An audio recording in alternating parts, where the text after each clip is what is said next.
Oi, fala aí pessoal, bom dia. Você está escutando O Inglês no Rádio. I am your host, Foster Hodge. This is your daily dose of English.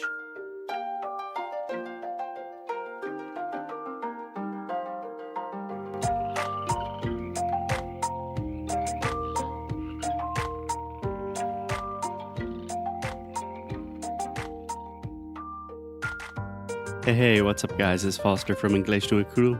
This is another solo episode. So I just returned to the US after a long flight from driving to Malaga, Spain, then going from Malaga to Lisboa or Lisbon, then staying in Lisbon for about 4 hours, and then going from Lisbon to Miami, staying in Miami for about 4 or 5 hours, and then going from Miami to Atlanta, where my car is, and I'm staying at one of my friend's house for the night. And then later today, I will drive another 4 hours to my house. So, needless to say, I am extremely tired, and maybe I will say some crazy things in this episode, but that is just something we will have to deal with.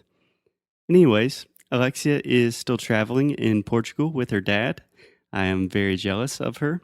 So for the next few episodes, it will just be me. I'm very sorry.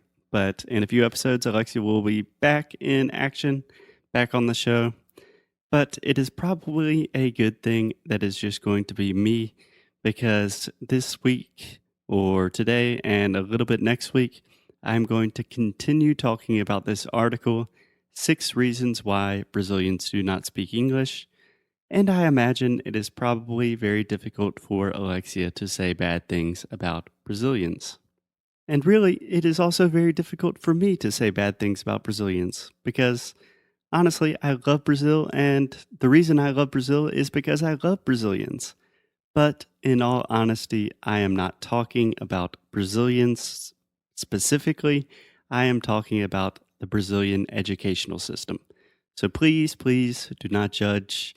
Please do not be offended with the episodes, because really the point of these episodes is not to criticize the educational system in Brazil, but, education is a really difficult thing to find funding for. It is something that most countries, including the United States, have a lot of difficulties with. So, really, the point of these episodes is to think about the problems that exist in the Brazilian education system, and to think about what they are and how we can provide solutions to them, and how we can think about better ways to improve the state of English teaching in Brazil. So, without further ado, let's get started with the first point from the article, which is almost everyone in Brazil studies English, but no one speaks it properly. I think this is a very good point. So, first, let's take a look at some facts. The article says 57 million students attend the primary and secondary educational system in Brazil. Because of this, Brazil has one of the largest numbers of non-native English students in the world. So just stop for a moment and think about this, because it is crazy to think about. Brazil has one of the largest numbers of non-native English students in the world. The phrase non-native English students does not mean people that speak English as a second language, but people that are simply studying English as a second language. That is a very important distinction to make. And I think one of the most important things to talk about here is the reason that the level of English in Brazil is so low is not a lack of resources. So think about it. In Brazil, there are more than 70 private companies that exclusively teach English, according to the article, and another 6,000 affiliate companies. That means companies that work with these principal main companies. So think about all of the private businesses that teach English in Brazil. A few of them are Cultura Inglesa, WhatsApp, Wizard, Berlitz, Britannia, Senac. So these are just a few companies off the top of my head that I can think about right now, but I am positive that there are so many more private companies that teach English in Brazil, and apparently they are not doing a very good job. So, just with the digital market of English private schools in Brazil, that is more than a $4 billion industry, billion with a B. And I'm positive if you include physical schools like traditional English schools where you go to class, that number is much bigger. So it's definitely not a lack of resources. But let's think about another very important fact. Only 5%, yes, only 5% of the Brazilian population speaks English fluently to a professional level. So, just to be clear, this does not mean that people speak perfectly.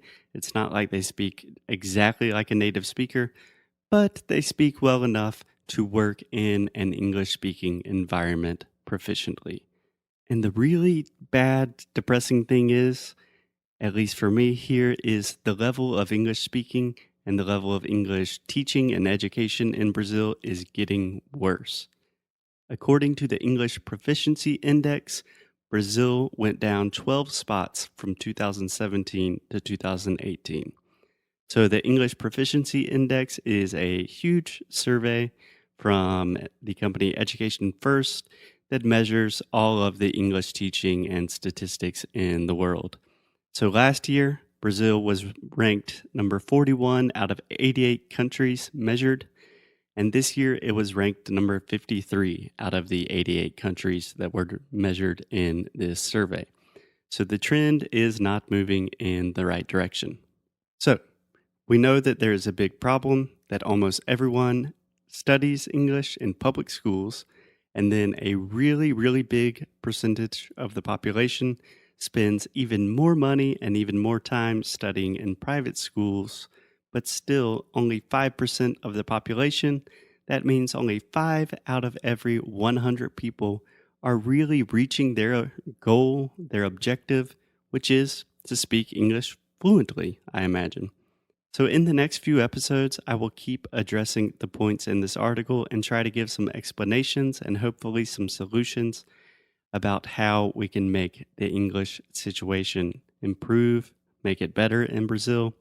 But today, I really just wanted to define what I think the problem is. So I know that's a little depressing for a Friday, but that's it for today. Have a great weekend.